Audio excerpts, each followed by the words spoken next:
പിന്നെ ഞാനിവിടെ ഷെയർ ചെയ്യുന്നത് ഒരു ദിവസത്തെ ഫുൾ റൊട്ടീനാണ് കേട്ടോ. അപ്പോൾ നമുക്ക് രാവിലെ ആണെങ്കിലും ഉച്ചക്കാണെങ്കിലും വൈകിട്ടാണെങ്കിലൊക്കെ അധികം ചിലവൊന്നും ഇല്ലാതെ എളുപ്പത്തിൽ നല്ല രുചിയോട് കൂടി തന്നെ ഭക്ഷണം ഉണ്ടാക്കിയെടുക്കാം.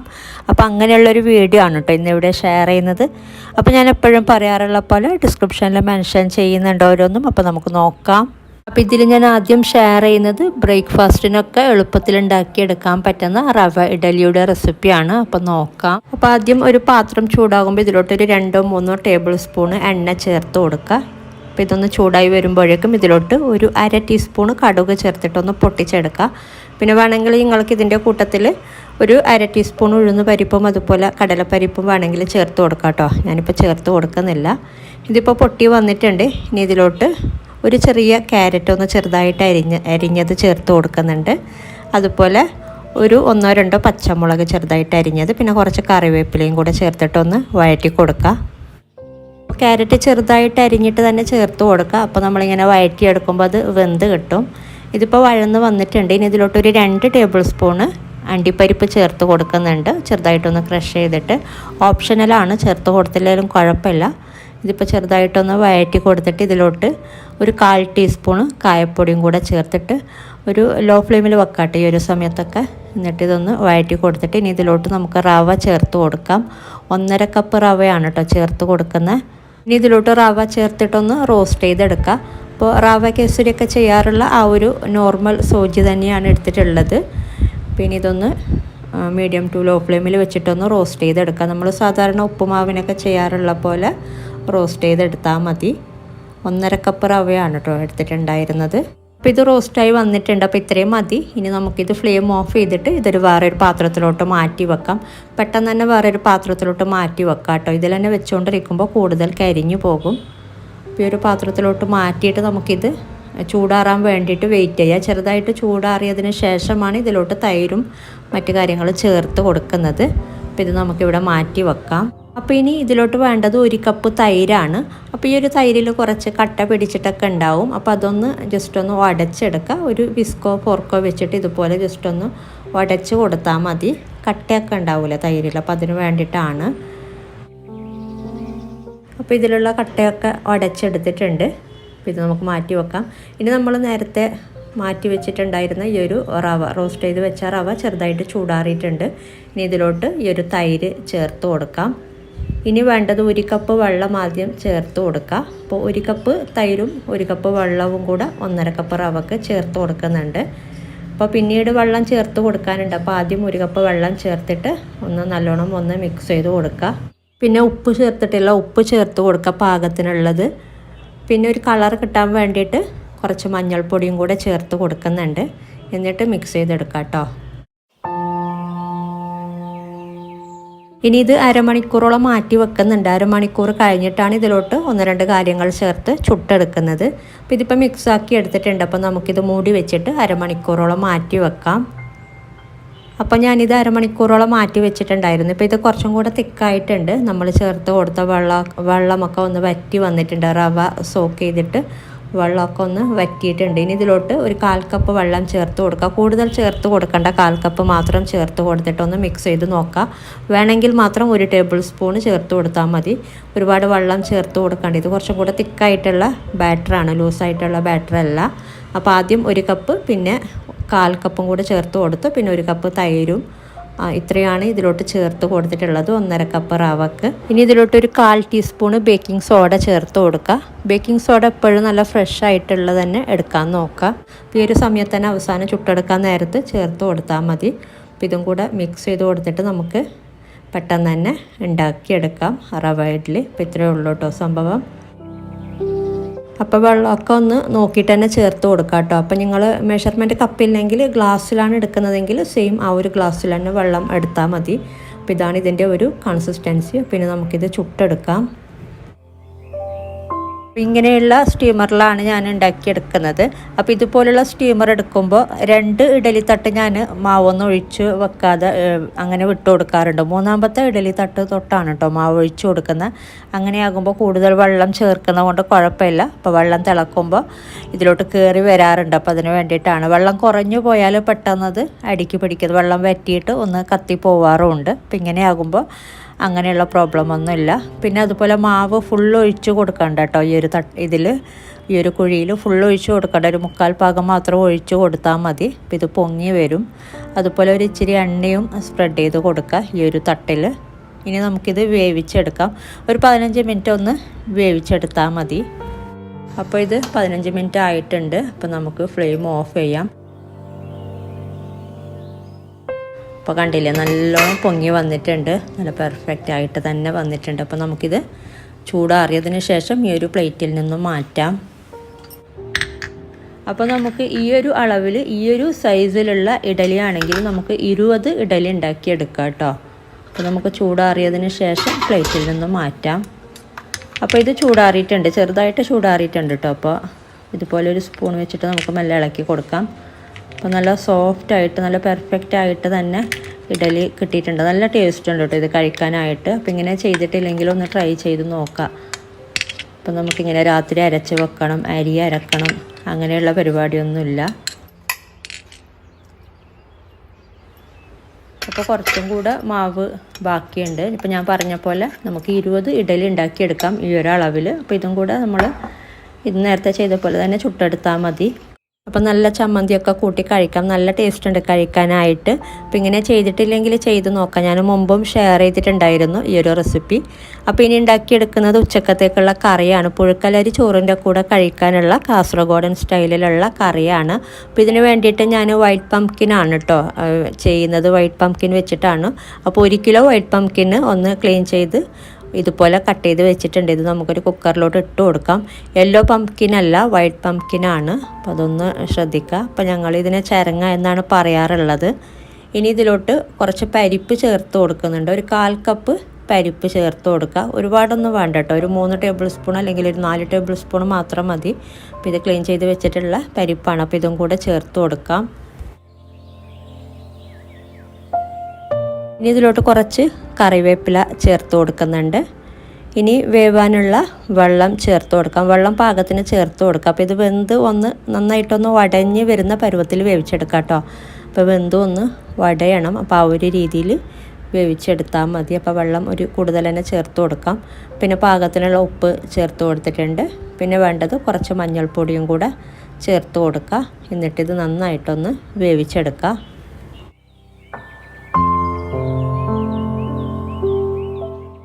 ഇനി നമുക്കിതിൻ്റെ അരപ്പ് റെഡിയാക്കാൻ വേണ്ടിയിട്ട് ഞാനിവിടെ 3 മുറി തേങ്ങ എടുത്തിട്ടുണ്ട്. ഒരു മീഡിയം സൈസിലുള്ള തേങ്ങയാണ് കേട്ടോ. ഒരു തേങ്ങയും വേറൊരു തേങ്ങയുടെ പകുതിയും. പിന്നെ വേണ്ടത് വറ്റൽമുളക് നമുക്ക് ചേർക്കാതെയും നമുക്ക് അരച്ചെടുക്കാം. ഞാനിപ്പോൾ ഒരു വറ്റൽമുളക് ചേർത്ത് കൊടുക്കുന്നുണ്ട്. പിന്നെ അതുപോലെ 3 പച്ചമുളക് എടുത്തിട്ടുണ്ട്. പിന്നെ വേണ്ടത് 1 ടീസ്പൂണ് മല്ലി. പിന്നെ ഒരു ചെറിയ സവാളയുടെ പകുതി എടുത്തിട്ടുണ്ട്. പിന്നെ ഇതിലോട്ട് വേണ്ടത് ഒരു 3-4 വെളുത്തുള്ളി അല്ലി. അപ്പോൾ ഇത് നമ്മൾ ആദ്യം ചേർത്ത് കൊടുക്കണ്ട, അരഞ്ഞ് വരുമ്പോഴേക്കും അവസാനം ചേർത്ത് കൊടുക്കുകയാണ് ചെയ്യേണ്ടത്. അപ്പോൾ നമുക്ക് ഈ വെളുത്തുള്ളി ഒഴികെ ബാക്കിയെല്ലാം ഈ തേങ്ങയുടെ കൂടെ ചേർത്ത് കൊടുത്തിട്ട് നമുക്കിത് നന്നായിട്ട് അരച്ചെടുക്കണം. അപ്പോൾ എല്ലാം കൂടെ തേങ്ങയുടെ കൂടെ ചേർത്ത് കൊടുക്കാം. അപ്പോൾ ഒരു ഗ്രൈൻഡറിലാണെങ്കിൽ ഗ്രൈൻഡറിൽ അരച്ചെടുക്കാം, അല്ലെങ്കിൽ ഒരു മിക്സിയുടെ ബ്ലെൻഡറിലിട്ടിട്ട് ഒരു 2 പ്രാവശ്യമൊക്കെ ആയിട്ട് അരച്ചെടുത്താൽ മതി. 2 ബാച്ചായിട്ട് അരച്ചെടുത്താൽ മതി. ഇപ്പോൾ വെളുത്തുള്ളി ഞാൻ ചേർത്ത് കൊടുത്തിട്ടില്ല, നമുക്ക് അരഞ്ഞ് വരുമ്പോഴേക്കും ചേർത്ത് കൊടുക്കാം. പിന്നെ ഇതിലോട്ട് കുറച്ച് മഞ്ഞൾപ്പൊടി ചേർത്ത് കൊടുക്കണം.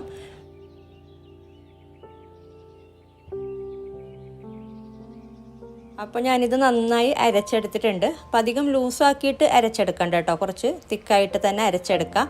അപ്പം നല്ല ഫൈൻ പേസ്റ്റായിട്ട് തന്നെ അരച്ചെടുത്തിട്ടുണ്ട്. അപ്പം നമ്മുടെ ആ ഒരു ചരങ്ങ ഞാൻ ഓഫ് ചെയ്തിട്ടുണ്ടായിരുന്നു. ഒരു 4 വിസിൽ വരുന്നത് വരെ ഞാൻ വേവിച്ച് എടുത്തിട്ടുണ്ടായിരുന്നു കേട്ടോ. അപ്പോൾ ഇതിൻ്റെ പ്രഷറൊക്കെ കംപ്ലീറ്റ് പോയിട്ടുണ്ട്. അപ്പോൾ നമുക്ക് നോക്കാം.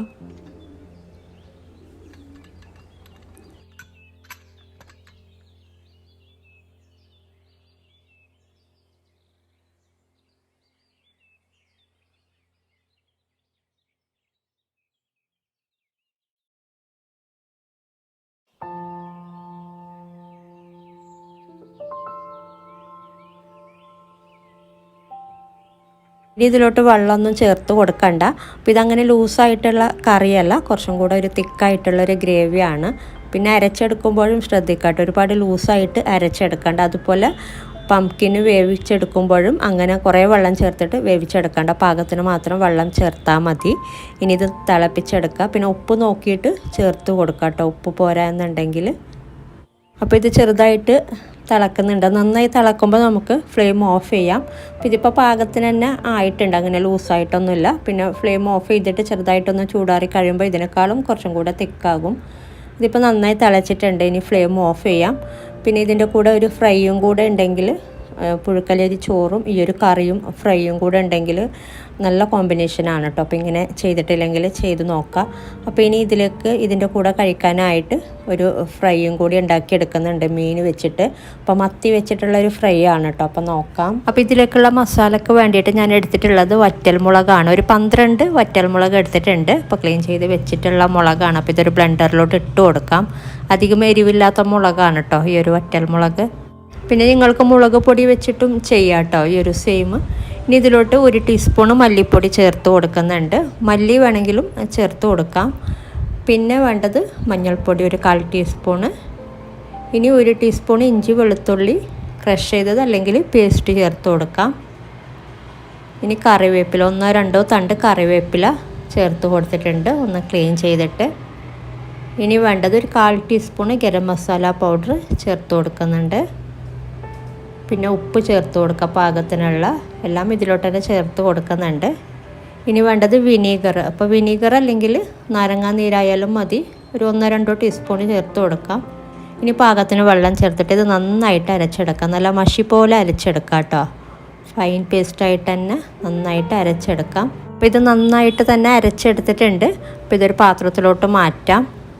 അപ്പോൾ ഇതൊരു 12 മത്തി ഫ്രൈ ചെയ്യാനുള്ള മസാലയാണ് കേട്ടോ. അപ്പോൾ നിങ്ങൾക്ക് ഏത് മീൻ വേണമെങ്കിലും എടുക്കാം. ഞാനിപ്പോൾ മത്തി നല്ലോണം ക്ലീൻ ചെയ്തിട്ട് വെള്ളമൊക്കെ വാർന്നെടുത്ത് വെച്ചിട്ടുണ്ട്. അപ്പോൾ ഈ ഒരു മസാലയിൽ ഇട്ടിട്ട് നല്ലോണം ഒന്ന് മിക്സ് ചെയ്തെടുക്കുക. എല്ലായിടത്തും മസാല പിടിക്കുന്ന രീതിയിൽ ഒന്ന് മിക്സാക്കി എടുക്കാം കേട്ടോ. അപ്പോൾ ഇത് നന്നായി മിക്സ് ചെയ്തെടുത്തിട്ടുണ്ട്. ഇനി ഇതൊരു 15 മിനിറ്റോളം ഒന്ന് മാറ്റി വെക്കാം. 15 മിനിറ്റ് കഴിഞ്ഞിട്ട് ഫ്രൈ ചെയ്തെടുക്കാം. അപ്പോൾ ഇതൊരു 15 മിനിറ്റോളം മാറ്റി വെച്ചിട്ടുണ്ടായിരുന്നു. അപ്പോൾ ഇനി നമുക്കിത് ഫ്രൈ ചെയ്തെടുക്കാം. അപ്പോൾ ഒരു പ്ലേറ്റിലോട്ട് ഞാൻ കുറച്ച് റവ ഒന്ന് നിരത്തി കൊടുത്തിട്ടുണ്ട്. ഓൾമോസ്റ്റ് ഒരു 1/2 കപ്പോളം റവ. അപ്പോൾ ഈ ഒരു റവയിൽ ഇതുപോലെ ഒന്ന് കോട്ടിങ് ചെയ്തിട്ടാണ് ഫ്രൈ ചെയ്തെടുക്കുന്നത്. ജസ്റ്റ് എല്ലായിടത്തും കവറാകുന്ന രീതിയിൽ ഇതുപോലെ ഒന്ന് കോട്ടിങ് ചെയ്തിട്ട് ഒരു പ്ലേറ്റിലാക്കി വെക്കുക. എല്ലാ ഫിഷും ഇതുപോലെ ചെയ്തിട്ട് നമുക്ക് ഫ്രൈ ചെയ്തെടുക്കാം. അപ്പോൾ ഇങ്ങനെ കോട്ടിങ് ചെയ്യാതെയും വേണമെങ്കിൽ ഫ്രൈ ചെയ്തെടുക്കാം കേട്ടോ. അപ്പോൾ കോട്ടിങ് ചെയ്തെടുക്കുമ്പോൾ മുകൾ ഭാഗം കുറച്ചും കൂടെ ക്രിസ്പി ആകുന്നുണ്ട്. അപ്പോൾ ഇതുപോലെ ആക്കി വെച്ചിട്ട് നമുക്ക് സാധാരണ ചെയ്യുന്ന പോലെ ഫ്രൈ ചെയ്താൽ മതി. അപ്പോൾ ഇനി നമുക്കിത് ഫ്രൈ ചെയ്തെടുക്കാം. ഒരു പാത്രം ചൂടാകുമ്പോൾ ഞാൻ കുറച്ച് എണ്ണ ചേർത്ത് കൊടുത്തിട്ടുണ്ട്. ഇതൊന്ന് ചൂടായി വരുമ്പോഴേക്കും ഇതിലോട്ട് മീനിട്ട് കൊടുക്കാം. അപ്പോൾ ഒന്നിച്ചിടാൻ പറ്റുമെങ്കിൽ ഒന്നിച്ച് തന്നെ ഇട്ട് കൊടുക്കാം, അല്ലെങ്കിൽ 2 പ്രാവശ്യമായിട്ട് ഫ്രൈ ചെയ്തെടുക്കാം. അപ്പോൾ ഒരു സൈഡ് മുരിഞ്ഞ് വന്നിട്ടുണ്ട്. അപ്പോൾ നമുക്കിനി തിരിച്ചിട്ട് കൊടുക്കാം. എന്നിട്ട് മറ്റേ സൈഡും കൂടെ മുരിഞ്ഞ് വരുമ്പോൾ മാറ്റാം. അപ്പോൾ ഇത് 2 സൈഡും മുരിഞ്ഞ് വന്നിട്ടുണ്ട്. അപ്പോൾ ഇത് മാറ്റാം. അപ്പോൾ നേരത്തെ ഉണ്ടാക്കിയ ചെരങ്ങാൻ്റെ കറിയും ഈ ഒരു ഫിഷ് ഫ്രൈയും ഒക്കെ നല്ല കോമ്പിനേഷനാണ്. ഏത് രീതിയിലുള്ള ഫിഷ് ഫ്രൈ ആണെങ്കിലും നല്ല കോമ്പിനേഷനാണ് നേരത്തെ ഉണ്ടാക്കിയ കറിയുടെ കൂടെ. പുഴുക്കലരി ചോറും ആ ഒരു കറിയും ഫിഷ് ഫ്രൈയും. പിന്നെ ഞാൻ പറഞ്ഞ പോലെ ഈ ഒരു മത്തിക്ക് പകരം വേറെ ഏത് ഫിഷ് വേണമെങ്കിലും എടുക്കാം. അപ്പോൾ ഇനി ഉണ്ടാക്കിയെടുക്കുന്നത് കുട്ടികൾക്കൊക്കെ കഴിക്കാനുള്ള ഒരു ഹെൽത്തി ആയിട്ടുള്ള ഒരു ഡിഷാണ് കേട്ടോ. അപ്പോൾ ഇതിന് വേണ്ടിയിട്ട് ഞാൻ 2 കപ്പ് ഗോതമ്പ് മാവാണ് എടുത്തിട്ടുള്ളത്. അപ്പോൾ നിങ്ങൾക്ക് ഇത്ര വേണ്ടാന്നുണ്ടെങ്കിൽ നേരെ പകുതി എടുത്താലും മതി. അപ്പോൾ 2 കപ്പ് ഗോതമ്പ് മാവ് ഇട്ട് കൊടുത്തിട്ടുണ്ട്. ഇനി ഇതിലോട്ട് 3 മുട്ട ചേർത്ത് കൊടുക്കാം. ചെറിയ മുട്ടയാണെങ്കിൽ 4 ചേർത്ത് കൊടുക്കാം, അല്ലെങ്കിൽ 3 മതിയാകും. അപ്പോൾ ഈ ഒരളവിൽ 2 പ്രാവശ്യം ഉണ്ടാക്കിയെടുക്കാനുള്ള മാവുണ്ട് കേട്ടോ. അപ്പോൾ നിങ്ങൾക്ക് ഇത്ര വേണ്ടാന്നുണ്ടെങ്കിൽ എല്ലാം പകുതി എടുത്താൽ മതി. മുട്ട ചെറിയ മുട്ട നോക്കിയിട്ട് 2 ചേർത്ത് കൊടുത്താൽ മതി. ഇനി ഇതിലോട്ട് പാകത്തിനുള്ള വെള്ളം ചേർത്തിട്ട് ഇതൊരു ദോശമാവിൻ്റെ പരുവത്തിലൊന്ന് കലക്കിയെടുക്കുക. നമ്മൾ സാധാരണ ഗോതമ്പ് പൊടിയിൽ ദോശമാവ് ഉണ്ടാക്കൂലേ, ആ ഒരു രീതിയിലൊന്ന് നന്നായിട്ടൊന്ന് മിക്സ് ചെയ്തെടുക്കുക.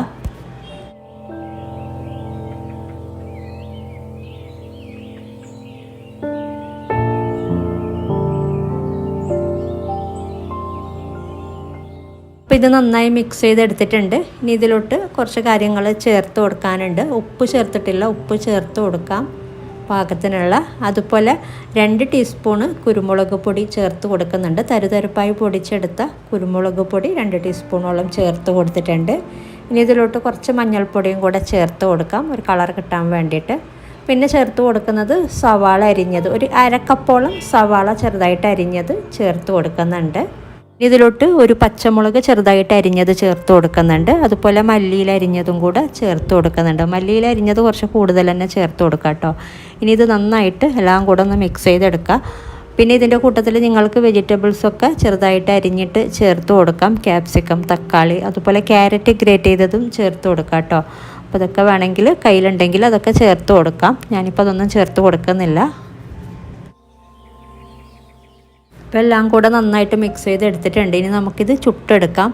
അപ്പോൾ ഒരു മീഡിയം സൈസിലുള്ള ഫ്രൈ പാനിൽ കുറച്ച് കട്ടി ഒഴിച്ചിട്ടാണ് കേട്ടോ ചുട്ടെടുക്കുന്നത്. അപ്പോൾ ഞാൻ നേരത്തെ പറഞ്ഞ പോലെ 2 പ്രാവശ്യം ഉണ്ടാക്കിയെടുക്കാനുള്ള ബാറ്റർ ഉണ്ട് ഇതിൽ. അപ്പോൾ നമുക്കൊരു പാൻ നല്ലോണം ചൂടാകുമ്പോൾ ഇതിലോട്ട് കുറച്ച് നെയ്യോ എണ്ണയോ ചേർത്ത് കൊടുക്കാം. അപ്പോൾ നല്ല ചൂടായി വരുമ്പോഴേക്കും ഏറ്റവും ലോ ഫ്ലെയിമിലോട്ട് ആക്കി വെക്കുക. എന്നിട്ട് ബാറ്റർ ഒഴിച്ച് കൊടുക്കുക കേട്ടോ. അപ്പോൾ നേരെ പകുതി മാവ് ഇതിലോട്ട് ഞാൻ ഒഴിച്ച് കൊടുക്കുന്നുണ്ട്. എന്നിട്ട് മൂടി വെച്ചിട്ട് ലോ ഫ്ലെയിമിൽ വേവിച്ചെടുക്കുക. മുകൾ ഭാഗം ചെറുതായിട്ടൊന്ന് ഡ്രൈ ആയി വരുമ്പോൾ ഒന്ന് തിരിച്ചിട്ട് കൊടുത്താൽ മതി.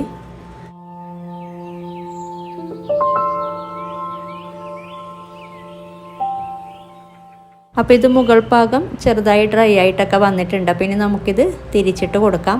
തിരിച്ചിട്ട് കൊടുത്തിട്ട് ഒരുപാട് നേരം വെക്കണമെന്നില്ല, പെട്ടെന്ന് തന്നെ കുക്കാകും. ഇത് ഓൾറെഡി 1/4 ഭാഗം കുക്കായി വന്നിട്ടുണ്ട്. അപ്പോൾ ഇനി കുറച്ച് നേരം വെച്ചിട്ട് നമുക്ക് ഇത് മാറ്റാം ഇതിൽ നിന്നും.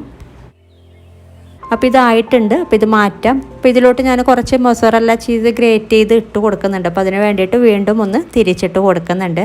ഓപ്ഷണലാണ്, ചീസ് ഇട്ടില്ലെങ്കിലും കുഴപ്പമില്ല. പിന്നെ കുറച്ച് ഒറിഗാനോ ഉണ്ടെങ്കിൽ ഇട്ട് കൊടുക്കാം. പിന്നെ അതുപോലെ ഞാൻ ടൊമാറ്റോ കെച്ചപ്പ് പിന്നീട് ഡെക്കറേറ്റ് ചെയ്യാൻ വേണ്ടിയിട്ട് ഇട്ട് കൊടുക്കുന്നുണ്ട്. അപ്പോൾ നിങ്ങൾ ഈ ഒരു സമയത്ത് ആദ്യം ടൊമാറ്റോ കെച്ചപ്പ് ഇട്ട ശേഷം പിന്നീട് ചീസ് ഇട്ട് കൊടുത്താലും മതി. അപ്പോൾ ഇതിപ്പോൾ ചീസൊക്കെ ഒന്ന് മെൽട്ടായി വന്നിട്ടുണ്ട്. പെട്ടെന്ന് തന്നെ 1-2 മിനിറ്റ് കൊണ്ട് തന്നെ മെൽട്ടായി കിട്ടും. ഇനി നമുക്കിതൊരു പ്ലേറ്റിലോട്ട് മാറ്റിയിട്ട് ഇഷ്ടമുള്ള രീതിയിൽ കട്ട് ചെയ്തെടുക്കാം. ഞാൻ പറഞ്ഞ പോലെ ടൊമാറ്റോ കെച്ചപ്പ് ഇതുപോലെ ഒന്ന് ഡെക്കറേറ്റ് ചെയ്തെടുക്കുന്നുണ്ട്.